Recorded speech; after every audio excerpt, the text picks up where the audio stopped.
Hello and welcome from Olympia once again. This is Representative Tom Campbell coming to you from the John L. O'Brien building in my office.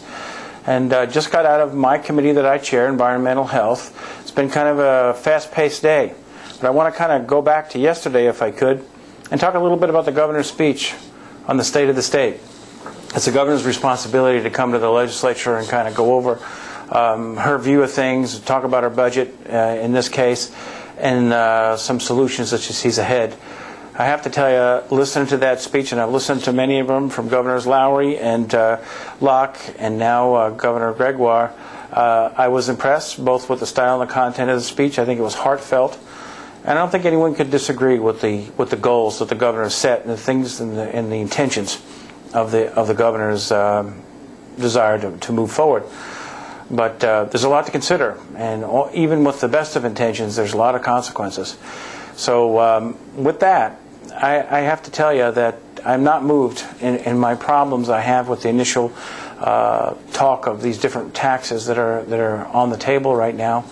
The governor's looking to add another $750 to $80 million, somewhere in that nature, of additional revenue or taxes to supplement the budget with the hopes of a $1 billion bailout from the federal government to backfill Medicaid, and that's for people that have that are in the lower income brackets that need assistance, and then also a cuts of about $1 billion as well. So that's pretty much where we're starting from at this point as far as the governor is concerned.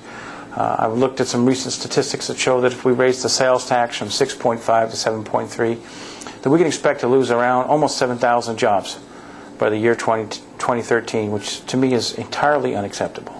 And it concerns me as well that you look at the recent statistics that now the government at all levels in our state is the biggest employer that we have. 1 out of every 5 jobs is by the government.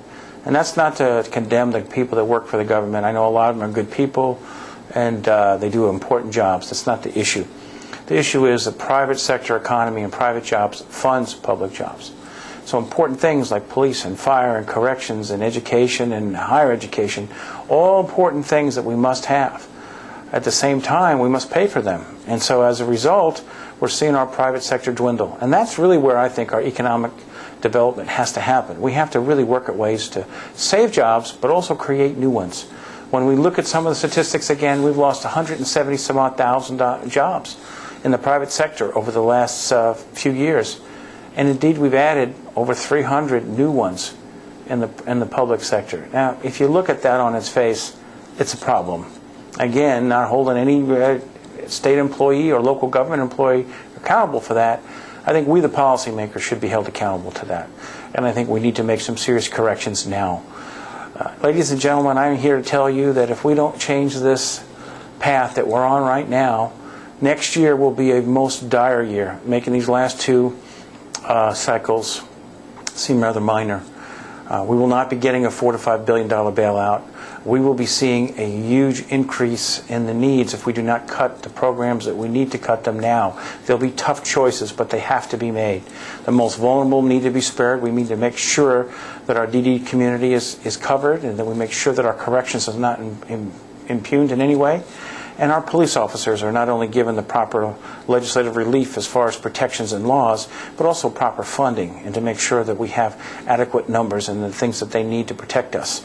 I find it shocking that the governor proposes in her budget to reduction of Walla Walla and closure of many facilities that are in the corrections field.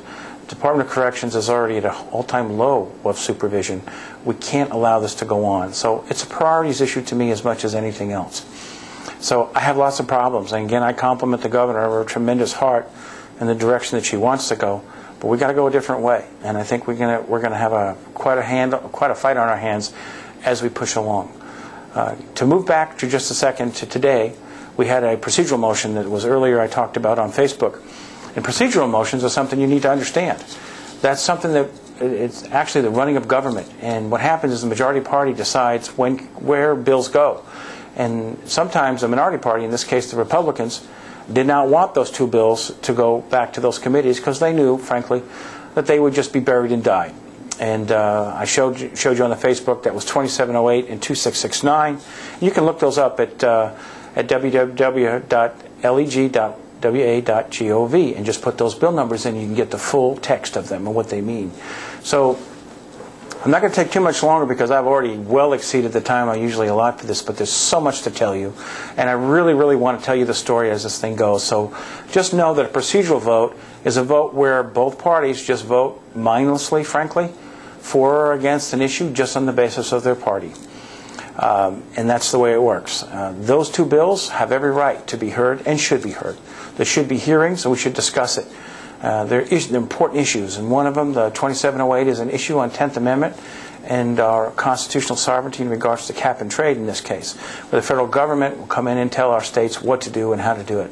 And that's an important issue. Whether you're for or against it, I think it has a right to a hearing and indeed a right to a vote. So your involvement is important. It's important to me. It's important to your legislator. Please let us know either through the hotlines or the emails or here on Facebook what you're thinking. And I will keep you updated on what's going on down here. We got a long way to go, folks. Please stay in touch, and I really appreciate your interest and your participation.